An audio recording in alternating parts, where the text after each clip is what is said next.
You may have heard about the Quran's idea of paradise being 72 virgins, and I promise I will come back to those virgins.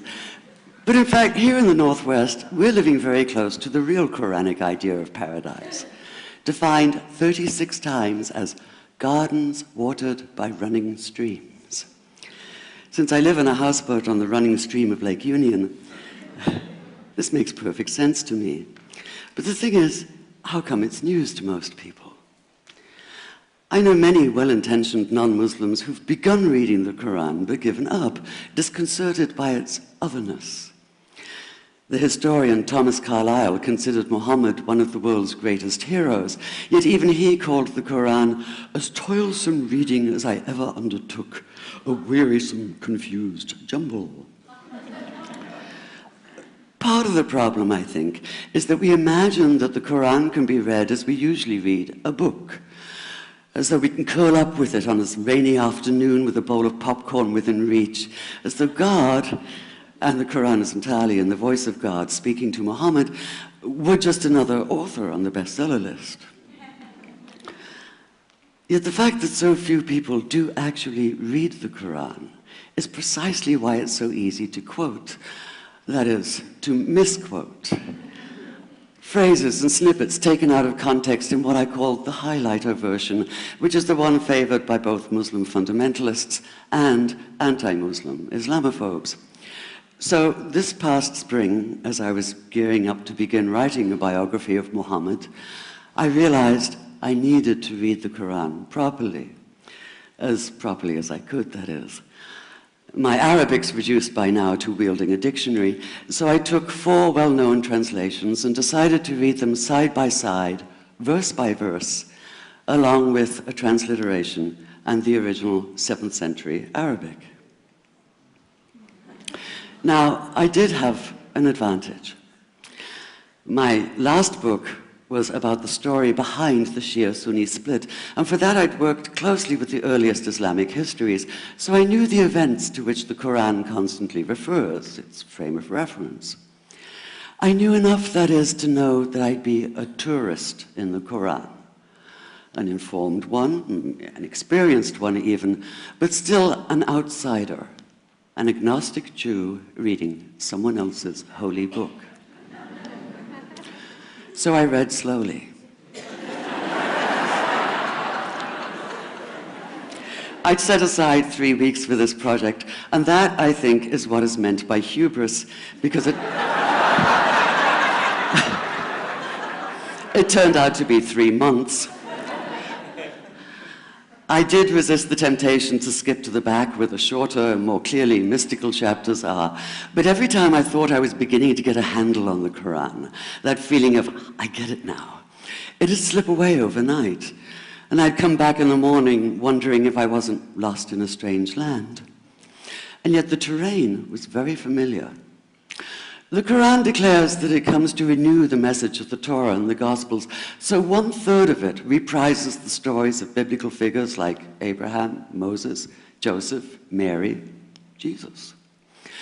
God himself was utterly familiar from his earlier manifestation as Yahweh, jealously insisting on no other gods. The presence of camels, mountains, desert wells and springs took me back to the year I spent wandering the Sinai desert. And then there was the language, the rhythmic cadence of it, reminding me of evenings spent listening to Bedouin elders recite hours-long narrative poems entirely from memory. And I began to grasp why it's said that the Quran is really the Quran, only in Arabic. Take the Fatiha, the 7-verse opening chapter that is the Lord's Prayer and the Shema Israel of Islam combined. It's just 29 words in Arabic, but anywhere from 65 to 72 in translation. And yet the more you add, the more seems to go missing. The Arabic has an incantatory, almost hypnotic quality that begs to be heard rather than read, felt more than analyzed. It wants to be chanted out loud, to sound its music in the ear and on the tongue. So the Quran in English is a kind of shadow of itself, or as Arthur Arbery called his version, an interpretation. But all is not lost in translation. As the Quran promises, patience is rewarded, and there are many surprises. A degree of environmental awareness, for instance, and of humans as mere stewards of God's creation, unmatched in the Bible. And where the Bible is addressed exclusively to men, using the second and third person masculine, the Quran includes women, talking, for instance, of believing men and believing women, honorable men and honorable women. Or take the infamous verse about killing the unbelievers.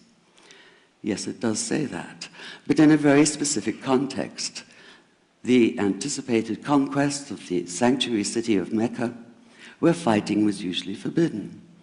And the permission comes hedged about with qualifiers. Not you must kill unbelievers in Mecca, but you are allowed to, but only after a grace period is over. And only if there's no other pact in place. And only if they try to stop you getting to the Kaaba. And only if they attack you first. And even then, God is merciful, forgiveness is supreme, and so, essentially, better if you don't. This was perhaps the biggest surprise. How flexible the Quran is, at least in minds that are not fundamentally inflexible. Some of these verses are definite in meaning, it says, and others are ambiguous. The perverse at heart will seek out the ambiguities, trying to create discord by pinning down meanings of their own.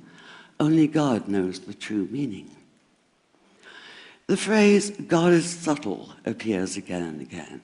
And indeed, the whole of the Quran is far more subtle than most of us have been led to believe, as in, for instance, that little matter of virgins in paradise.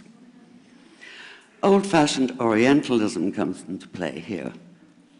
The word used 4 times is huris, rendered as dark-eyed maidens with swelling breasts, or as fair, high-bosomed virgins. Yet all there is in the original Arabic is that one word, huris. Not a swelling breast or high bosom in sight. Now, this may be a way of saying pure beings, like in angels, or it may be like the Greek kouros or kore, an eternal youth. But the truth is, nobody really knows, and that's the point. Because the Quran is quite clear when it says that you will be a new creation in paradise, and that you will be recreated in a form unknown to you, which seems to me a far more appealing prospect than a virgin.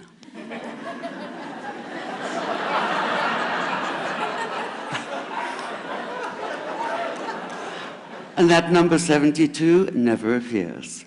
There are no 72 virgins in the Quran.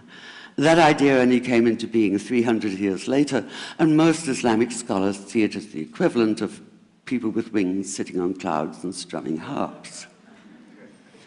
Paradise is quite the opposite. It's not virginity, it's fecundity, it's plenty, it's gardens watered by running streams.